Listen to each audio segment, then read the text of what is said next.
Hi there, great to have you with us if you're watching live, and again if you're listening back on the podcast, thank you so much for listening. We're going stateside this week, and I'm really excited to chat to someone who I've met a couple of times before, but I came across years before actually meeting, which is really exciting.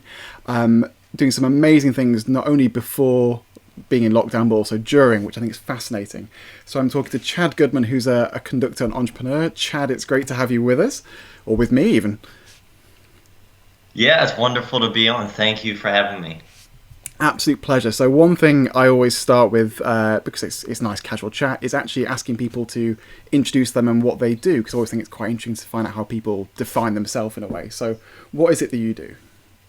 So, as you mentioned, I'm an orchestral conductor. I'm currently based in Miami Beach, Florida. But arts education is also something I found very important, and we'll discuss more of that. But that's sort of a facet of the music world that I'm really exploring now during this strange lockdown that we're all experiencing. Massive. And as you say, it's such an unusual thing, I imagine, for a conductor to be in lockdown, because you can't necessarily create the music because you're not surrounded by people in the same way. It must feel quite lonely, in effect, that you're not being surrounded by, what is it, 100 something odd musicians in New World, where you're conductor in residence, or conducting fellow, sorry. Yeah. So yeah, it must be very, very surreal. So I'm not sure about you, but I found this whole being in lockdown quite surreal, and don't really know what day it is, or if I can like have a glass of wine with breakfast, or this sort of thing. How are you like, finding the whole situation at the moment and staying sane? Yeah, it's very strange. It's changed. I think it's shaped how I think, how I approach creativity in a very different way. I've actually overall felt very inspired during this lockdown, but through other forms of art and through looking at music through different lenses. So I feel like I've been on a creative spurt that I'm focusing a lot on literary art and poetry. I've been doing a bit of writing and a tremendous amount of reading, more than I've done in a very long time, unless it was like reading tied to score study, whether it was a biography on Beethoven or something. It's just pure, reading a lot of fiction and looking at a lot of visual art as well. So.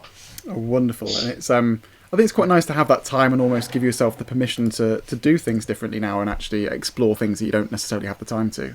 Although I did see a very funny meme where it was saying, in the past I thought I couldn't write that play or that novel or draw art or do cooking because I was too busy, and it turns out I'm just really untalented and lazy, which I thought which did make me laugh, which I think there's some element of truth in there. You're like, oh yeah, maybe it's the me bit and I should get started with these things rather than like wait for it to have the time. But I think it's really interesting you have all these different passions and ideas and influences. So I think I'll mention at the beginning of the podcast, I actually came across you before meeting you in Miami at the New World Symphony. Actually, it was a couple of years before, with an article about you in Forbes magazine about music and entrepreneurship and what you were doing. And I think there's some fascinating bits in there where you weren't just doing music, you were collaborating with people that you would never really expect. Before we get onto those projects themselves, what really drew you to entrepreneurship in classical music? Well, my entire childhood, I grew up playing trumpet, and that was the definition of my life. By the age of 12 or 13, I was already telling people I'm going to be an orchestral trumpet player. I'm going to be principal trumpeter of the New York Philharmonic. That was the dream. That's what I was going for. And I ended up doing my bachelor's at the Eastman School of Music in trumpet and moved to San Francisco, where I did a master's degree in trumpet performance. But I happened to stumble into conducting during grad school and continued on teaching trumpet, playing, freelancing with several of the orchestras around the California Bay Area. But I knew I wanted to do more conducting, but I didn't want to go back and do more degrees. I didn't want more academia. I thought I'll use a field of dreams mentality. If I build it, they will come. I'll start my own group. I'm already freelancing as a trumpet player with all these wonderful players who, are always looking, who isn't looking for more work?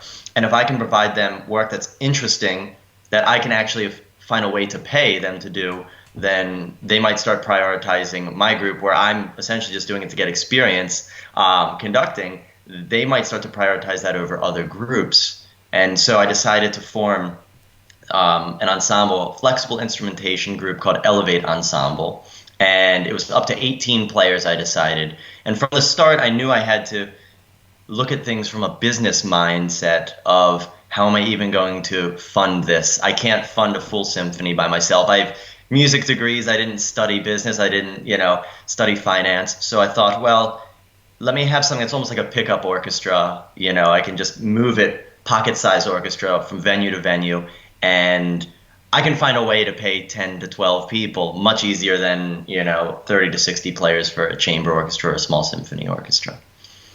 Yeah, I think it's quite a good way of getting into it and starting quite nimbly and not having huge grand dreams of saying, I'm going to have a 120-piece orchestra. I can run that on my own, it's fine. And I always found from starting my own business that there's so many things you never even know that you have to know or expect that you have to do. And all of a sudden you're thrust into doing this. You're like, crap, what on earth do I do? What sort of challenges did you have when you were getting started? Because I think obviously overcoming challenges is something that we all have to do now. Yeah, well, like you said, I was just having flashbacks as you were saying all the things you didn't think about. And if I had any idea of what amount of work it would take to run an arts organization, I don't know if I would have started it. It's just I was very naive, so I just came into it so doe-eyed and just pure-hearted of this is what I want to do musically, this is what I believe in, and I want to share with the Bay Area community. I'll figure it out. But I mean, my very first show, I needed a venue, and a friend recommended a yoga studio that his girlfriend was working at and said it's a beautiful space. It was an old Freemasons building that was converted into a yoga studio. It was 20-foot ceilings, beautiful hardwood floors, but they've never done anything besides yoga, workshops or things. They've never rented to a musician. So I used a yoga studio, and I showed up for the first rehearsal the week of the performance. I had 3 rehearsals and a show. The very first rehearsal was maybe 8 p.m. and showed up with 18 musicians. All of us brought our music stands and our sheet music, and we show up. And first of all, apparently the class that had just gotten out was hot yoga, so the room was disgusting. It was and talk about all my woodwind and string playing friends who were in the group just being able to. What is intonation when the room is still steaming? So that was the first thing that happened that I didn't think about. And then we set everything up, and I say to the owner of the studio, we're all here, we got everything set up, thank you so much, just tell me where the lights are, and we're good to go. And she looked at me and said, oh, in our yoga studio, we only believe in natural light. And I said, this is the evening. The sun's already set. I have 18 musicians here with stands and music. I didn't think to ask about the electricity, I suppose. So that was where I started. Yeah, having lights is something you just normally assume is a thing. I think that's a fair assumption. But yeah, so I feel like I started at rock bottom in that sense that I didn't even have light. My first rehearsal, I was like, okay, guys, let's get your instruments out. I had stand lights for a piece I was doing with video projection, but not enough for the largest piece on the program. So I was like, get out your phones, use your flashlights, I'm sorry. So that was day one of my adventures in running my own ensemble. That is unbelievable. And it's, the things you'd never expect. And you sort of look back and you can laugh, but at the time I imagine sort of heart pounding of just crap, what happens? Will these people come back if they're put off by their experience as my musicians? Oh. Yes. Well, at least I guess the humidity is a good preparation for being in Miami and getting into this whole temperament there. I could not cope, so I spent sort of 3 to 4 weeks over the period of 2 months there in September and October, and just melting whenever I went outside, which is as we were talking a little bit before the podcast started, and you've actually gone back to leave Miami at the moment, so you're now in Maryland, which I guess is a lot nicer temperature wise. So when you were doing all your collaborating with the ensemble, you did it with some slightly unusual people or unusual vocations, etc. What sort of people did you collaborate with? Because there's one that I'm fascinated by. Yeah, so I wanted to make sure that as I developed my audience, that I was always generating new audiences that weren't even necessarily classical music or contemporary music fans. So I always tried to incorporate every season, at least into 1 or 2 shows, other artists from other forms. So I worked with photographers, videographers, I did a house concert of 3 sets of chamber music, split up with poetry readings by a local poet, and then I commissioned a composer to write a musical interpretation of the final poem that was read during the reading, which he wrote for a string quartet and alto flute. And yeah, and chefs. We had a wonderful series of collaborations with a incredible chef in San Francisco. Chefs was the one that I was wanting to ask you about because it seems such an unusual thing, and also where do you even begin to understand how that works? So what did that actually look like in reality for collaborating with a classical music ensemble and a chef? Yeah, so I worked with this incredible chef named Eric Chow, and he was brought into the folds particularly for our house concert series. We did many shows just rotating through beautiful Victorian homes throughout San Francisco, and we decided we wanted tapas style menus for each of them. That would sort of not necessarily. I know a lot of small groups do these pairings, Beethoven and this food or this wine, and it wasn't necessarily that the food absolutely resonated with the piece, but that there was a flow throughout the night of food and music woven together in a really seamless fashion. And so we would send him all of the music ahead of time as well, and he would create. It wasn't necessarily, like I said, tailored, bespoke to this is Prokofiev, this dish was inspired, but he had on that music while he was sort of brainstorming and dreaming up all of this amazing food. So it was just, we had people who showed up because they knew our chef, and that was what was exciting about these collaborations. Is I had people who had no idea who the hell I was, who Elevate Ensemble was, what classical music was. And my core audience I ended up developing with Elevate from the very start. The majority of my audience were millennials from the tech and finance sectors who had never been exposed to classical music. So, amazing. And what sort of response did you get to these people who'd never been exposed? Was it sort of confusion, joy? How did they engage and react to it? oh, I'm absolutely enamored by it. And it's funny, as conductors, for us, whenever we apply for a conducting job or a fellowship, we of course have to submit video footage of ourselves conducting. So we're always setting up a camera behind the orchestra facing the podium so that people can see what we're doing. But when you do this for a show, you also get to see what the front row looks like. What do people look like when they are listening, or maybe they're not listening? And the thing I kept finding when I'd be watching my conducting footage was that the people behind me, and all these are very young people, and like I said, the majority were not really exposed to the classical music world, would be like sitting, leaning forward, and really, really engaged. And when we talk about the fact that people now more so than ever have shorter and shorter attention spans, and there's so many ways to get distracted, and there's so many options for everything, what we do with any given free, bit of time.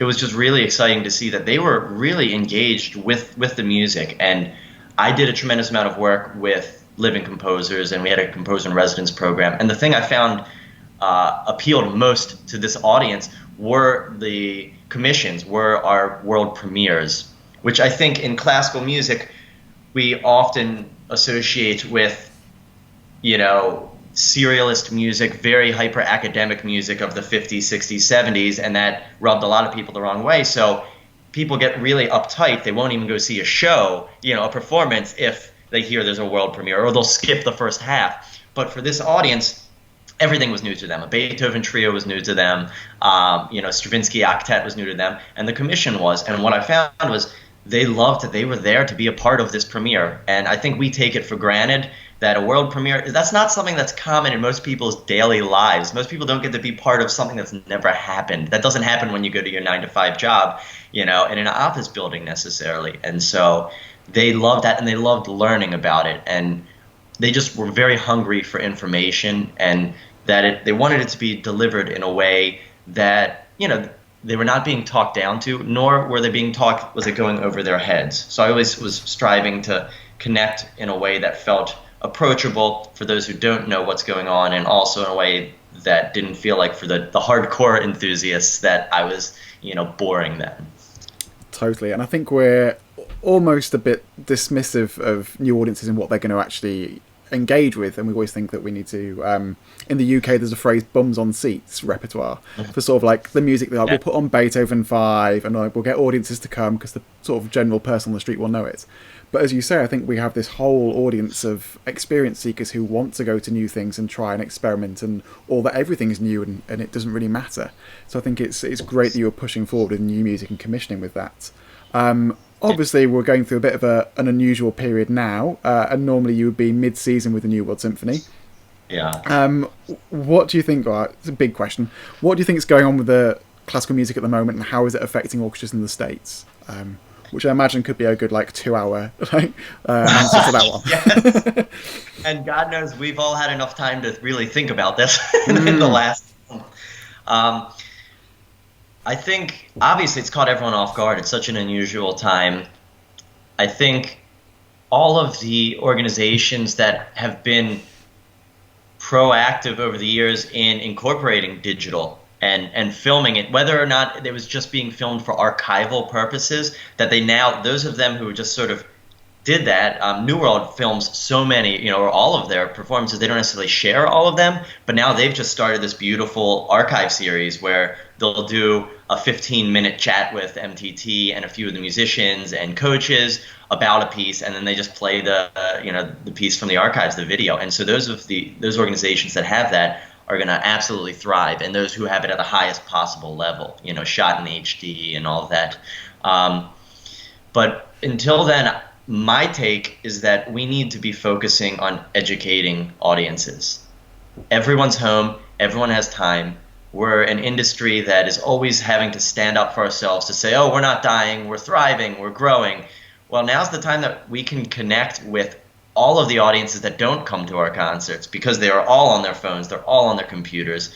We have such a saturated social media world right now with everyone performing, which I love. I love seeing everyone performing, and but I'm focusing, obviously, like you said, as a conductor, I can't participate in that necessarily. As I can't just have there's solo pieces that I can do, So I'm focusing on the educational aspect. So I started a YouTube channel to talk about what does a conductor do, what's going through my brain, how do I prepare, and then I'll take a look and break down some of my favorite pieces, and go over things. But that is where I think we need to be focusing right now, using this time to present music as we're doing, present chamber music, all these beautiful solo, series from musicians' living rooms. Let audiences get to know the names and faces of the players, because honestly, unless you're the conductor or the soloist in an orchestra, people might not know who you are, and that's a shame. And this, I think, is a real opportunity for people to go, oh, I know by name 6 people in the second violin section of my town's orchestra. And I think that's really special. And could lead to a lot more investment in our field. So massively, I think you really hit the nail on the head there. And one thing I always like to say is that social media is in essence social. And I think in classical music, on social media in the past, we've been quite guilty of just projecting or broadcasting, and rather than focusing on this personal side that we should really do. And I think it's amazing when you look at the sports world and the fans that sports teams have. And they will not only know every single player in the starting lineup, they'll know the reserves, the substitutes, the junior team, all this sort of stuff. And then all those players will have their own profiles, whether it's, say, the New York Jets or Manchester United and things. Like, people will know all the personalities. And in reality, I don't think I know in orchestras who all the different personalities and things are. And as you say, this could be a great opportunity to explore those. So as you just mentioned, you've started a YouTube series, which I genuinely have been really, really enjoying. And it's quite nice to actually say there's content I like in classical music. And as you mentioned, you're answering big questions about what conducting is. So what are some of the sort of the topics that you've covered, and what response or engagement have you had with people as a result of it?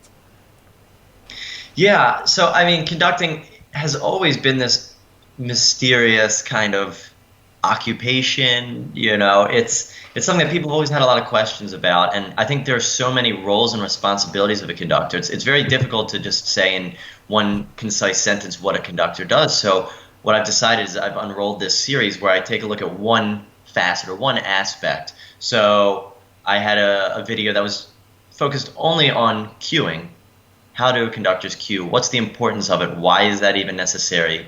When you have all these great musicians around you. Then I did a video where I discussed how I think a conductor is very similar to a sound engineer sitting at a mixing board. And the idea is you're also maintaining and adjusting all of the balances in the moment, so that the audience is getting the best collective sound. And then, I sort of explain that it really is an anticipatory job. So you're always ahead of the ensemble by a split second. Then you're doing all these adjustments in the moment, in present time. And then you're also thinking further into future time about how the piece is going to unfold. And so I think just sort of shedding some light into these complexities that look very simple. The job of a conductor looks very simple, but there's a tremendous amount of thought and multitasking that's happening at any given moment, let alone the rehearsals, which are the most important and challenging aspect of conducting. The performance, when people ask if I get very nervous about performances, I don't feel that as much. Of course I do. We all get anxiety and a little bit, butterflies in the stomach. But the performance is the easy part in many ways, because it's how do you stand in front of a group of professionals who have all been playing for years. And often as a young conductor, they've been playing this music since before I was born. How do I get in front of them for 3 to 5 rehearsals and really, bring things to another level? So this whole series is just sort of breaking that down and humanizing all of the strangeness that is what I do on a daily basis. Definitely. And I think just from you mentioning a few things there, even musicians don't necessarily know. And as you mentioned about what is cueing a musician and how do you cue them, I've been sat on front desk of cello sections a couple of times, and someone will mention a cue and you see the conductor sort of write frantically or something in their parts. And I've never actually sort of decided or thought what on earth are they doing, or what is their thought process or procedure for doing that. And it's also I think for people on the outside a position that has a bit of mystique around, and that people don't necessarily know what people do, but it's a term I don't like, but sort of the art of the maestro type thing. And there's a lot of curiosity from the general public as to what conductors are. So I think it's great that you're shining a light onto what it is. And I guess your background as an entrepreneur is quite useful now, because you're obviously having to re-engage with your thought process and skills of how can I analyse what an audience is, how can I connect them, what happens if there's no light in this yoga studio where I'm filming a video. Have you found it quite sort of thrilling and engaging to sort of now have to tackle something new in a problem-solving entrepreneurial way? Yeah, I feel very positive about it right now. I mean, the reality is that, of course, I don't know the next time I get to do what I do as a conductor, which is very sad. It's a sad place to be mentally, where I don't know the next time, because my job has to be, like you say, with dozens to hundreds of people. But I'm really putting all of my efforts into this educational side, and just trying to get people really excited about it, so that when we do have that return, however that may look, whether it's reduced audiences at first or majority of people tuning in online, whatever it may be, that they are just so excited and revved up about it, that they're going to be even more grateful to be sharing that experience. So I've been really positive about this at the moment. And it's giving everyone a break. Like you said, it's important for us to take breaks. I'm a very type A person. Go figure, most conductors are. But I love working. I love being busy. If I'm working on, studying something for next month, next week, next month, next year, it's just there's always things I can be doing. And for all of us to collectively be able to just breathe a little bit, sit at home, maybe go for that walk through the park, I think that's really healthy for all of us too at the moment, to have this break. It's the worst reason to have a break, but I think there's a lot of health benefits to it right now as well. Totally. I think I'm quite similar with the type A thing and sort of always wanting to work. And when in the UK this kicked off, it was sort of a week of cancellations before lockdown was announced. So we sort of preempted it actually happening. And obviously the whole music industry was very confused, I think, for want of a better word, as to what was going on. So I decided to start sharing some of my experiences and thoughts and processes, and did a blog series of Yes. how to be a musician online, and got completely carried away with trying to help people, and did something like, I think it was 12 or 13 blogs in the first 6 days, and Oh like my I think it was 15,000 words, more than I wrote in my entire time at university, because I was a cellist and therefore was lazy and didn't really do essays.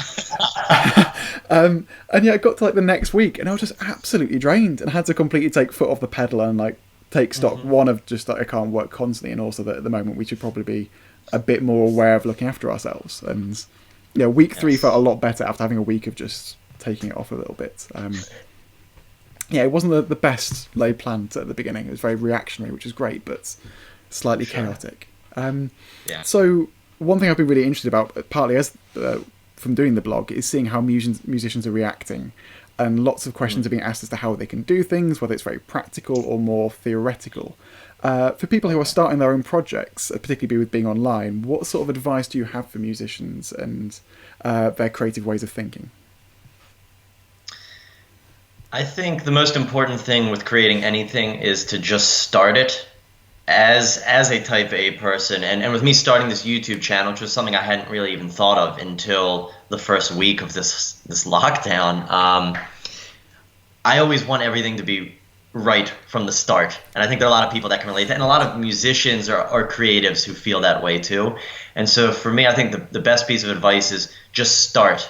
If you don't have the greatest, professional level, microphone, who cares? If your video quality is not great, who cares? If you have 5 followers, let's say you just got on Instagram or you've just started a YouTube channel and you have no, just start doing it. And like you're saying, just get in the habit of creating and doing it as consistently as you can. And like you with the YouTube channel, I think I filmed 12 videos in 7 days or something. So I've set up, I still haven't released everything yet. But then I did that, and then I needed the break, and I thought, what can I do consistently? It would be impossible to keep up that level. So I went, I'll release one video a week. That's feasible. And then you get in the habit of that. And okay, so make it bite-sized in what you're doing as well. Something that is attainable. Having super lofty goals is great, but make sure that it's broken up into things you can check off a checklist. And speaking of that, I was talking with someone again, another music educator the other day.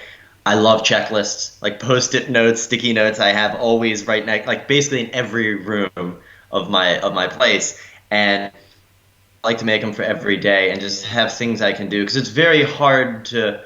It's easy to feel like you don't accomplish everything you want to do every day, but if you can make a checklist, the first thing on my checklist is write a checklist, and then I cross it off immediately. That's literally written at the top, because we need that serotonin boost or this dopamine boost of like we've done something, and that's okay. And so compartmentalize it into bite-sized pieces, whatever your big goals are, but just start doing it and just get in the habit of continuing to do it, because it's so easy to give up, and you just need to make it so that you feel that reward of, oh, I accomplished this today. Little victories. It's hard as an adult, but we need to appreciate them like little kids do. Oh, definitely. And I'm 100% the same. And one quote when I was starting my business, that I was very much perfectionist and wouldn't do something until it was 100% perfect, and therefore it delayed me actually doing things. And came across the quote, perfect is the enemy of good. And it's one of those things that you're not going to start doing good things if you're constantly aspiring for this perfect thing that's never going to be attainable. And I think as musicians, we're slightly susceptible to that in our non-musical life, because we're so used to only going on stage when it is perfect, in inverted commas, or you're ready to do something at the highest level. So I think, as you say, like, just go for it and experiment. And I think at the moment, there's never going to be a more sympathetic and enthusiastic and appreciative and grateful audience. This is where people will 100% cut you slack, that you're not filming on an amazing camera, or you're stuttering online, or whatever it is. I think people are really going to be wanting you to do well, and there's that level of goodwill. It's so true. That is so true. I think people are just so hungry for connection right now. That's, I think, the big takeaway from this whole pandemic and lockdown has just been, we've forgotten, we take for granted the simple things of just being able to communicate and feel connected, symbiosis with other human beings. And so, audiences, it's the least judgmental audience I've ever come across. I'm getting more support for, my YouTube channel and other things I'm trying, and than I've ever experienced. So you're dead on with that, spot on. Massively. Well, I think a really interesting thing you just mentioned is that we're all looking for connections at the moment. And New World Symphony is quite a unique orchestra, not just because it's a training academy, but because I think all of the orchestra all live in the same apartment complex, or there are a couple of people who are elsewhere potentially. Yeah. But it's a very sociable orchestra with everyone living around each other and being with each other 24/7 almost in working lives. How are you staying connected on a sociable level as an orchestra? Which I imagine must be quite a surreal thing now you're taken out of it. Yeah, I mean, New Worlds, it really is unlike any other institution I've come across. Everything they do is the highest possible level. They're so adventurous. They experiment. A music institution that embraces trying and failing. They literally have, I believe last year or maybe 2 years ago, donors, philanthropists started an entire fund that's literally the experimental fund. It's literally just for like, you have that crazy idea, try it. If it crashes and burns, whatever. And so to have an arts organization that is so on the edge like that is wonderful. And so they've done a great job with keeping us all connected. We have happy hour Zooms with a whole orchestra chiming in. They continually reach out, and they have in their newsletters, and they post online sort of all of us are sharing. They really just keep asking us all to share. How are we dealing with this lockdown? What are we doing? Where are you? And so they're sharing that within the orchestra, within the rest of the administrative staff, and with our audiences, our patrons, and just musicians around the world. They have this new archived video series that they're just releasing, I think almost on a weekly basis, maybe every 2 weeks, of just great, beautiful footage from past performances. So they're really being proactive about keeping everyone involved, checking in. It feels like a family, which is wonderful. I mean, that's what we all want, I think, and it's not easy to attain all the time, and particularly now. But they're really being proactive. So I'm just so proud to be a part of their institution right now. Massively. I think it is something that's really unique. I was completely taken back as to just how sociable and welcoming everyone and almost communal the whole orchestra is. So when I was there, I was staying in the apartment complex for New World Symphony, and on the last day, I was about to leave, and someone mentioned, "Oh, you should come downstairs and sort of come and join the orchestra. There's Oktoberfest and a hog roast downstairs, and it's in Miami. And if I hadn't have been known, I would have just wandered out and seen lots of people in lederhosen and a hog roast and beer kellers, and I've been so confused with like palm trees at the same time. Yeah, but once the initial surprise, I was like, yeah, sure, why not? It makes sense. Yeah, it was so much fun, and it was such a great welcome. And I think in the music world, we're quite good at welcoming people because we're always on tour, and it's a sort of a transferable family. But especially there, it was something that was very unique.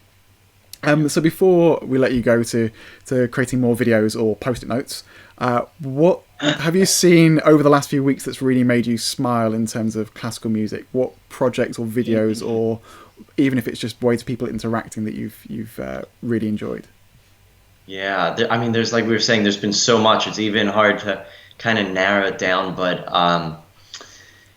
well, I just reposted this video I saw yesterday that someone did. So someone just did this ridiculous, just added in these little animations to a video of Dudamel conducting, and it's just like when his hands like this, it's like a weight, a dumbbell enters in there, and then he's like holding up a giant painting, and it's just like animating the ridiculousnesses that is what we do as conductors. And I was just dying. So I absolutely love that. I thought that was a very funny approach. I'm loving all of these videos. There have been a lot of sort of crossover collaborations that I've really enjoyed.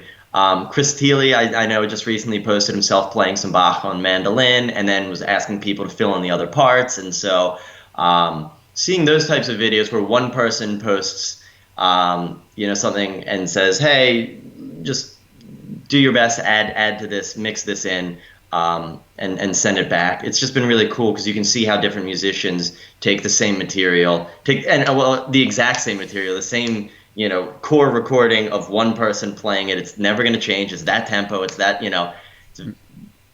but hearing how different it can be when you include other voices, has been really great. I've also loved outside of classical music, the visual art world. All of the museums, I don't know if you've seen, have all these arts challenges where people are recreating, all of the famous paintings or sculptures in their apartments, and they're just ridiculous.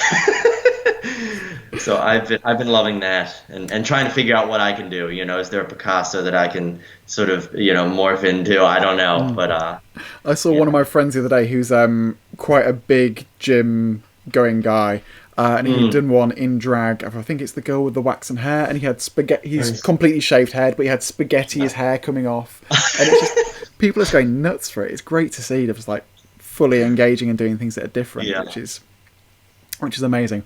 Well, thank you so much for being here. Obviously, you're doing so much online at the moment in general. So, where can people find you on the world of the internet? Yeah, my website's Chad Goodman Music, as well as my YouTube channel is Chad Goodman Music. And I'm on every Facebook, Instagram, Twitter, the usual smattering of MySpace, everything. you're in there getting retro.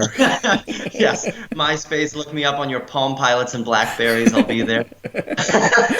Definitely. Well, thank you so much. It's 100% recommend checking out the YouTube channel, especially. It's one of the best things I've seen during this time. It's really made me smile as well. So that's probably one of my takeaways.